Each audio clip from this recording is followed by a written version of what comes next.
Baik, Assalamualaikum warahmatullahi wabarakatuh. Waalaikumsalam warahmatullahi wabarakatuh. Terima kasih kepada rekan-rekan semua yang sudah mau berkesempatan untuk hadir pada hari Sabtu pagi hari ini dalam pembahasannya untuk mata kuliah akuntansi sektor publik. Nah, kami dari kelompok 6,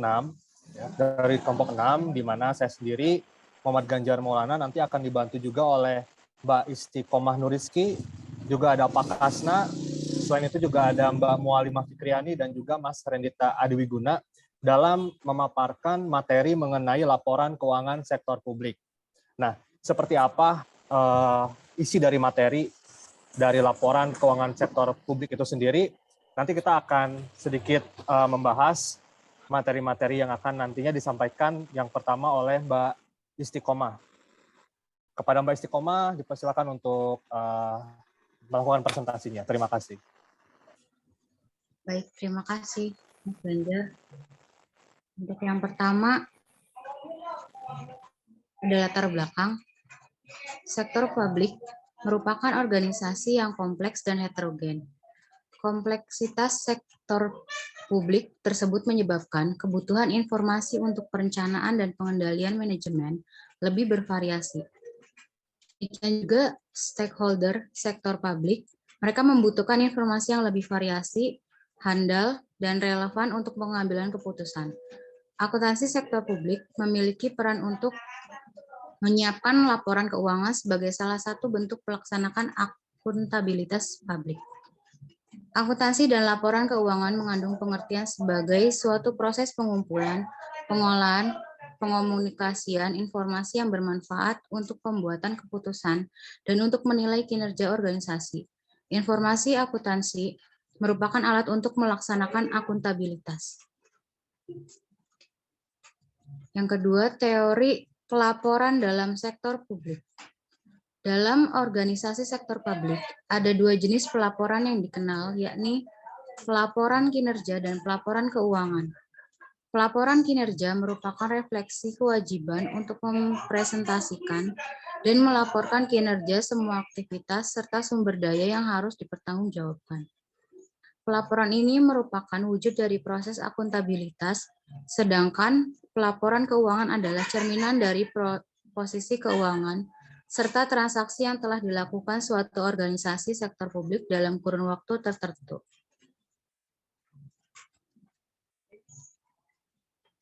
Tujuan khusus laporan keuangan sektor publik adalah menyediakan informasi yang relevan dalam pengambilan keputusan dan menunjukkan akuntabilitas entitas sumber daya yang dipercaya dengan cara yang pertama, menyediakan informasi mengenai sumber daya, alokasi, dan penggunaan sumber daya keuangan. Yang kedua, menyediakan informasi mengenai bagaimana entitas mendanai aktivitasnya dan memenuhi kebutuhan kasnya.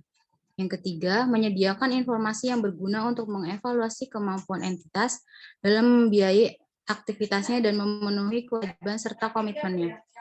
Yang keempat, menyediakan informasi mengenai kondisi keuangan suatu entitas dan perubahan yang terjadi.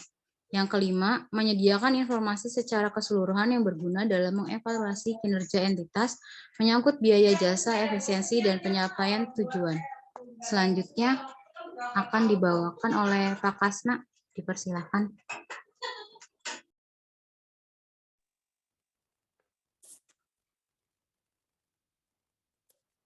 Tujuan akuntansi ya?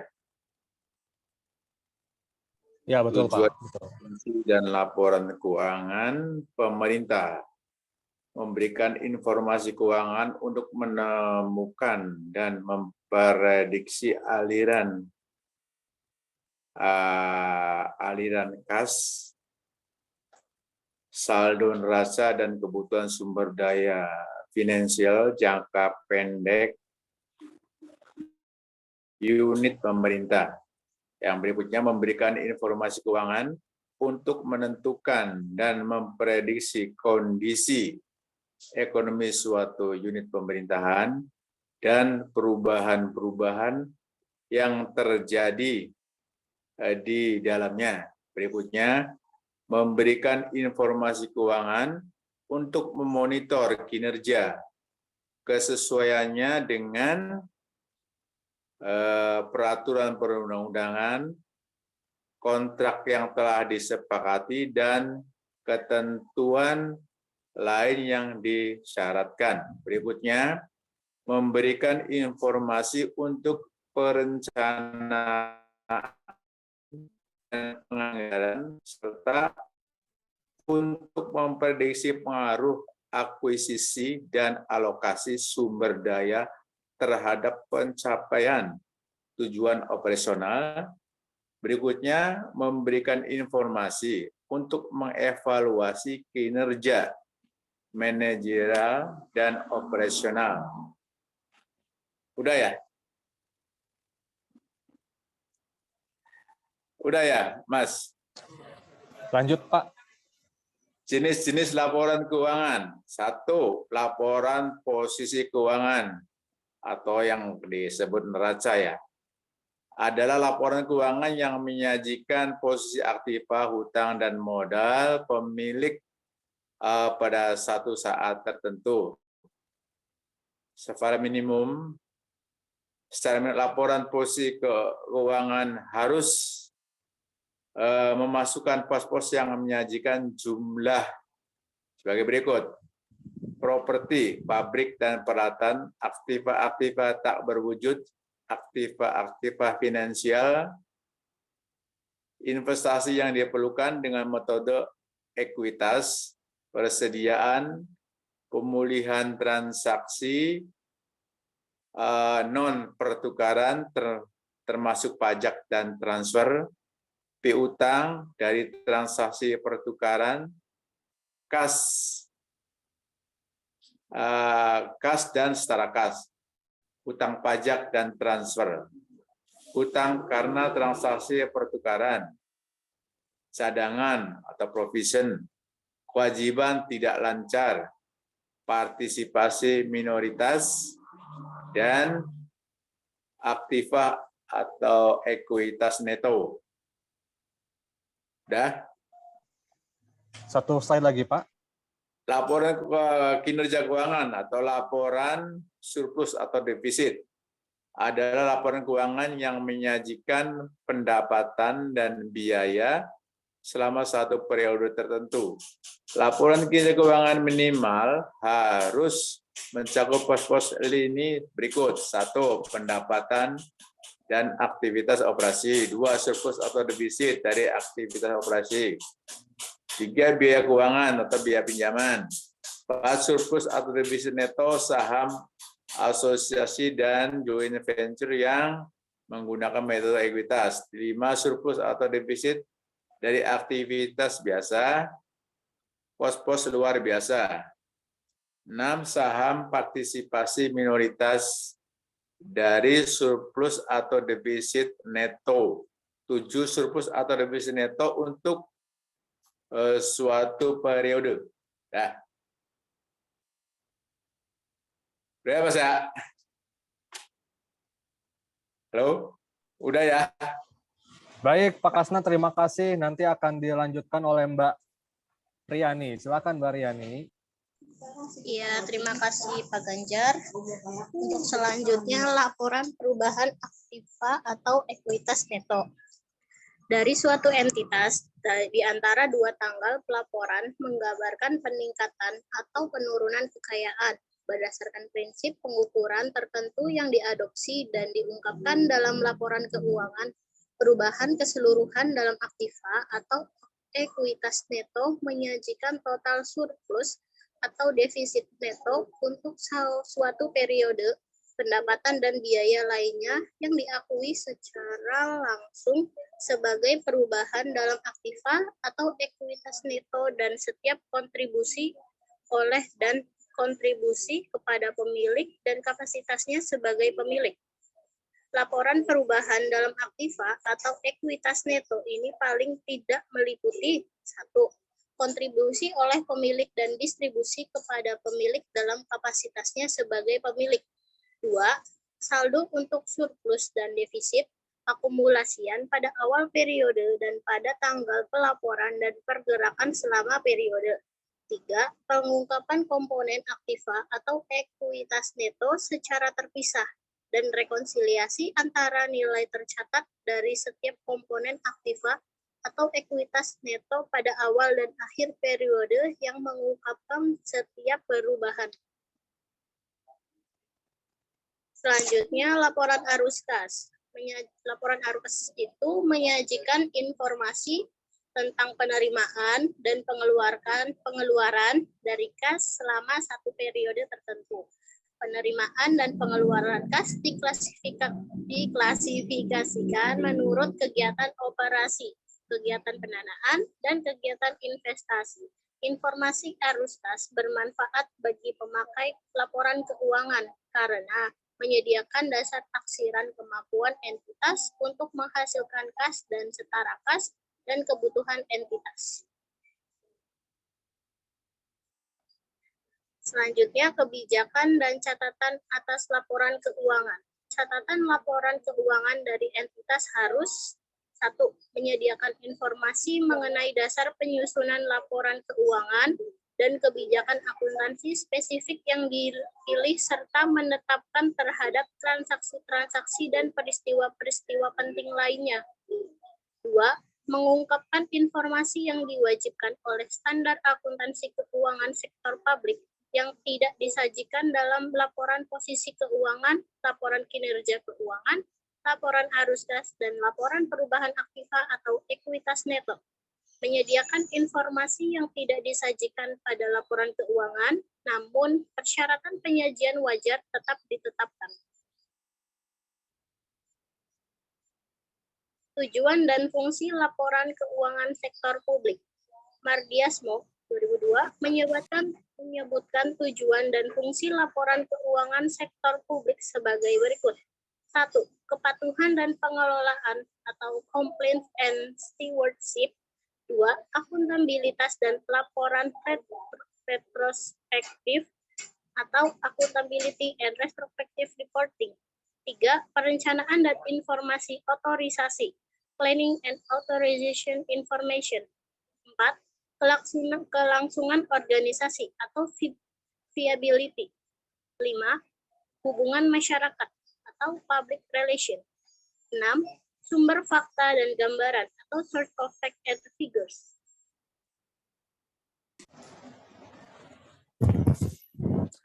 Baik, untuk selanjutnya Mas Randy, silakan. Baik, terima kasih Mas Ganjar. Saya akan membacakan mengenai sistem pelaporan keuangan sektor publik ya. Yang pertama itu ada dasar kas atau cash base. Nah, sistem akuntansi dasar kas hanya mengakui arus kas masuk dan arus kas keluar. Akun keuangan akhirnya akan dirangkum dalam buku kas. Laporan keuangan tidak bisa dihasilkan apabila tidak ada data tentang aktiva dan kewajiban. Kemudian yang kedua itu dasar akrual atau accrual base. Nah, penerimaan dan biaya bertambah dalam jumlah yang sesuai satu sama lain, dapat dipertahankan atau dianggap benar dan berkaitan dengan rekening laba dan rugi selama periode bersangkutan. Kemudian yang ketiga, akuntansi dana atau fund accounting merupakan salah satu alternatif sistem akuntansi di sektor publik yang dikembangkan dari dasar kas dan prosedur pengendalian anggaran. Sistem akuntansi dana ini mengakui transaksi organisasi ketika komitmen sudah disepakati. Nah, ada siklusnya ya. Pertama tuh dari transaksi dulu, kemudian berputar ke analisis bukti transaksi, kemudian mencatat bukti transaksi atau bikin jurnalnya, kemudian keempat dikelompokkan dan mengisahkan data yang dicatat, kemudian masuk ke kertas kerja, dan terakhir penerbitan laporan dan catatannya.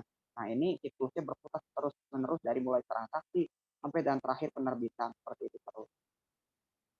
Nah, kemudian ada teknik laporan keuangan sektor publik. Nah, yang pertama tahap pencatatan. Nah, tahap pencatatan itu apa?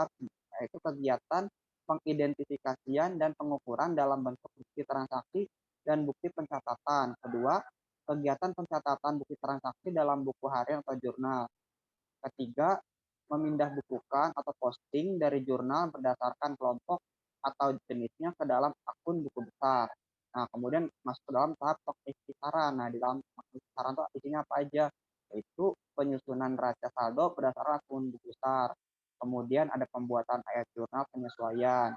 kemudian ada penyusunan kertas kerja atau neraca lajur, kemudian ada pembuatan ayat jurnal penutup, kemudian pembuatan neraca saldo setelah penutupan, dan terakhir pembuatan ayat jurnal pembalik. Nah, kemudian masuk ke tahap laporan. Nah, tahap laporan itu yang pertama ada laporan pada unit kerja organisasi, kemudian kedua laporan konsolidasi organisasi.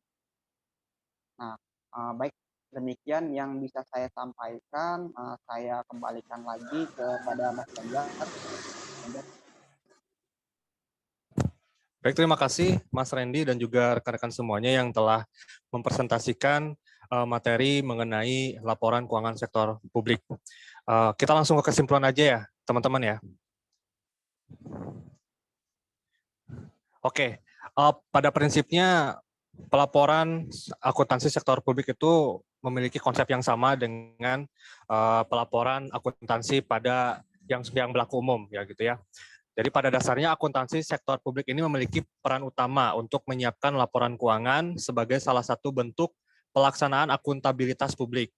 Nah, dilihat dari sisi internal organisasi, laporan keuangan sektor publik ini merupakan sebuah alat pengendalian dan juga evaluasi kinerja manajerial dan juga organisasi. Sedangkan dari sisi eksternal, laporan keuangan ini merupakan alat pertanggungjawaban terhadap publik dan juga sebagai dasar untuk pengambilan keputusan. Nah, kemudian akuntansi sektor publik ini juga bertujuan untuk memberi informasi yang bertujuan untuk pengambilan keputusan dalam hal bidang ekonomi, sosial, politik, dan juga sebagai bukti pertanggungjawaban dan juga pengelolaan, serta untuk memberi informasi yang digunakan untuk mengevaluasi kinerja manajerial dan juga secara organisasional. Nah, laporan keuangan pemerintahan dan laporan keuangan komersial memiliki perbedaan. Perbedaan tersebut meliputi dari jenis laporan yang dihasilkan, juga elemen laporan keuangannya, tujuan dibentuknya atau dibuatnya laporan keuangan tersebut, dan juga teknik akuntansi yang digunakan dari masing-masing pembuatan laporan keuangan. Baik, itu adalah kesimpulan yang dapat kami sampaikan, kami sampaikan mengenai materi tentang laporan akuntansi sektor publik. Ya, itu aja presentasi yang dapat kami sampaikan. Kurang atau lebihnya, mohon maaf. Apabila ada yang mau ditanyakan, nanti kita akan bahas pertanyaan-pertanyaan dan juga jawabannya melalui WA Group. Terima kasih, teman-teman. Terima kasih banyak atas waktunya. Selamat beraktivitas kembali. Assalamualaikum warahmatullahi wabarakatuh. Waalaikumsalam warahmatullahi wabarakatuh.